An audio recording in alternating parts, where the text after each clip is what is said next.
Fala galera, beleza com vocês? Todd na área aqui, ó, com mais uma videoaula extremamente interessante da área da biologia, um setor que fala sobre reprodução, conhecida por gametogênese, galera. Gametogênese é um tópico importante e prévio em relação à embriologia. Pergunta pro Todd, é o seu canal que está começando agora.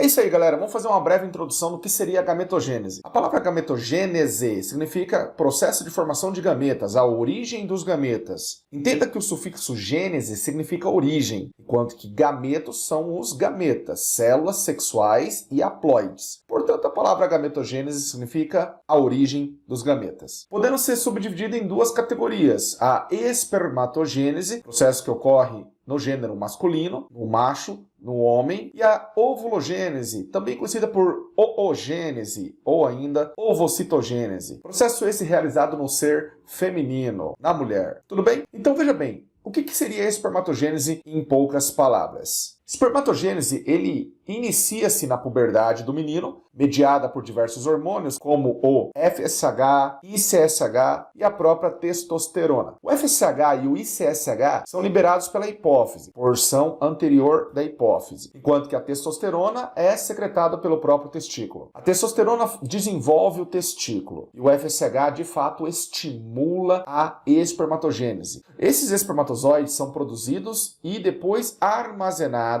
no epidídimo. Epidídimo é uma bolsa alojada em cada testículo, que armazena temporariamente esses espermatozoides. A espermatogênese nada mais é que um processo meiótico. Meiose, galera, meiose 1, meiose 2, reducional, que leva muitos dias, né, por volta aí de 70 dias para completar o processo meiótico, e ao fim são formados células haploides. Ok, galera, vamos nos atentar que os testículos são gônadas, locais onde fabricam o espermatozoide localizado no saco ou escroto, beleza? Então vamos fazer aqui um zoom no testículo para você entender que ali existem células conhecidas por espermatogônia. Essa espermatogônia, ou espermatogônias, essa aqui é chamada espermatogônia do tipo A, que passa por um processo proliferativo ou de multiplicação, por uma divisão conhecida por mitose equacional, formando o quê? Duas espermatogônias. A espermatogônia do tipo A, que vai continuar o processo mitótico de multiplicação e de proliferação, e a espermatogônia do tipo B. Essa espermatogônia do tipo B é aquela que vai estar preparada para entrar de fato no processo de espermatogênese. A espermatogônia do tipo B passa por um processo de crescimento, aumenta seu volume, faz síntese de proteína. Galera, esse crescimento você conhece por intérfase, fase G1, S e G2. Esta célula agora maior, proveniente da espermatogônia do tipo B, é conhecida por espermatócito 1 ou espermatócito primário, mais volumoso, que então realiza a primeira meiose, chamada de meiose 1, reducional, formando espermatócitos 2 ou secundários. Portanto, os espermatócitos 2 ou secundários são as primeiras células haploides a aparecerem no ciclo. Logo depois, nós temos a meiose 2, porque não encerrou, formando as chamadas espermátides, que também são células haploides. As espermátides vão passar por um processo de diferenciação, vão diminuir de volume, vão compactar o núcleo e vai criar-se cauda e pescoço, formando os espermatozoides. Processo esse conhecido por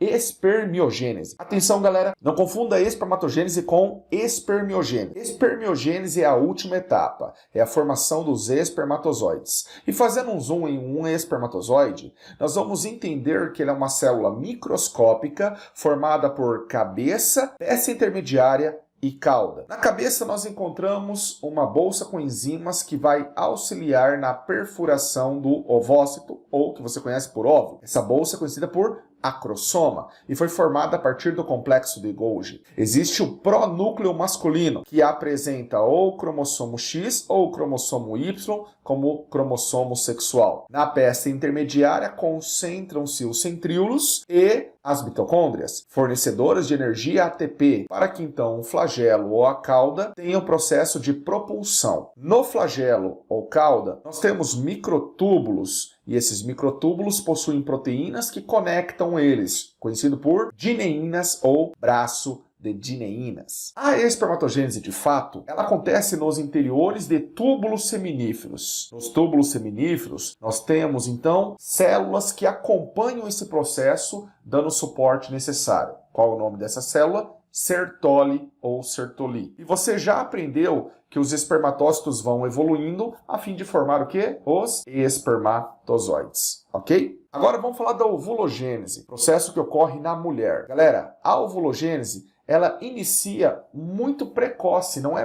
na puberdade. Ela inicia-se ainda na vida intrauterina, por volta do 3º mês de vida. A menina, então, inicia o seu processo de ovulogênese ou oogênese. É um processo em que ocorrem interrupções, momentos de paradas. Ele é um processo meiótico, com formação de células de tamanhos desiguais. E essas células, depois vocês vão aprender, que apresentam volumes desiguais. A ovulogênese, ela é um processo mediada pelo hormônio FSH. Muito bem, galera, a ovulogênese, então, vamos aqui entender que na imagem esquerda nós temos um ovário e parte da tuba uterina. Então vamos fazer aquele zoom nosso para entender que ali existe a ovogônia. Esta ovogônia, então, ela passa por um processo de crescimento, se transformando em ovócito primário ou ovócito 1. Galera, esse processo de crescimento, ele vai do 3º mês de vida intrauterina até o 7º mês de vida intrauterina. A célula fica volumosa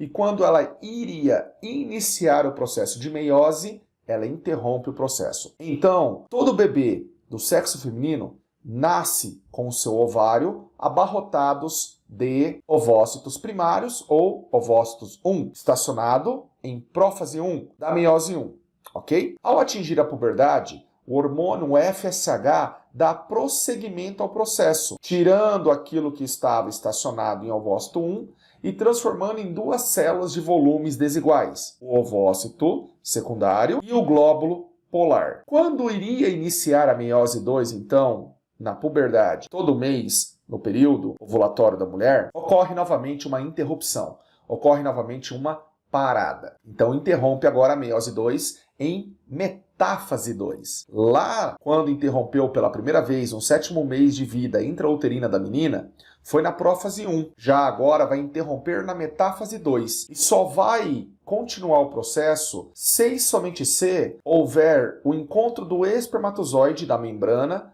do espermatozoide com a membrana do ovócito secundário. Então vejam bem, pessoal, veja bem vestibulando, veja bem, galera que vai prestar o Enem. A menina, a mulher, ela não libera óvulo com essa palavra propriamente dita. Ela libera ovócito secundário. Então eu creio que o termo mais correto é ovocitação ao invés de ovulação. Então imaginamos que o processo continua com o toque, o contato do espermatozoide. Na meiose 2, então, nós temos a formação do óvulo e nós temos a formação de 3 glóbulos polares, que são células menores, que serão absorvidas pelo corpo materno e os seus componentes serão utilizados para matéria-prima e a energia também vai ser utilizada pela própria mulher. Óvulo, então, formado, uma célula haploide, onde vai ser introduzido a fecundação e já formará o ovo ou zigoto. Portanto, o óvulo ele é um termo transitório passageiro. Fazendo então um zoom nesse óvulo, nós temos a imagem formada aqui, onde percebemos que existem algumas camadas. A camada mais externa, proveniente do próprio ovário, das células foliculares do ovário, essa camada mais externa é chamada de corona radiata. Uma camada que vai endurecer é chamada de zona pelúcida e nós temos a própria membrana plasmática. Portanto, 3 barreiras existem aqui que correspondem de fora para dentro: corona radiata, zona pelúcida e membrana plasmática. O pronúcleo feminino ele apresenta o cromossomo sexual X. Então, só reitero a vocês que quem determina o sexo na espécie humana é o pai, é o homem. Através do cromossomo X de um espermatozoide, dando origem a uma menina, ou um espermatozoide com cromossomo Y, dando origem a um menino. Reitero aqui também que as mitocôndrias são herdadas do óvulo, de tal maneira que a sua mitocôndria ela vem de origem materna. É de origem materna, é da mãe, ok? E é importante você compreender que o ciclo ovariano, mediado pelo hormônio FSH, ocorre com um amadurecimento do folículo ovariano. Então, começando pelo folículo primordial, folículo primário, folículo secundário, folículo pré-antral e folículo de Graafi.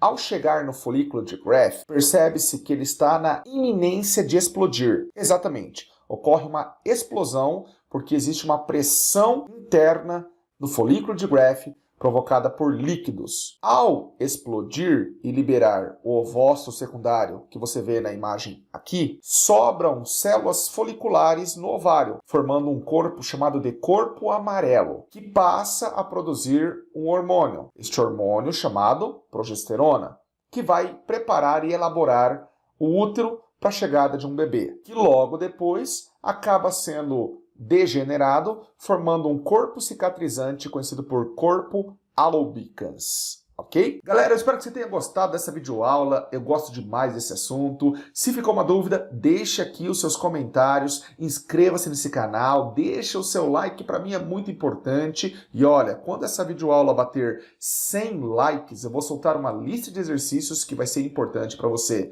Um bom Enem, um bom vestibular e uma boa nota nas suas provas. Abraço, beijo, galera!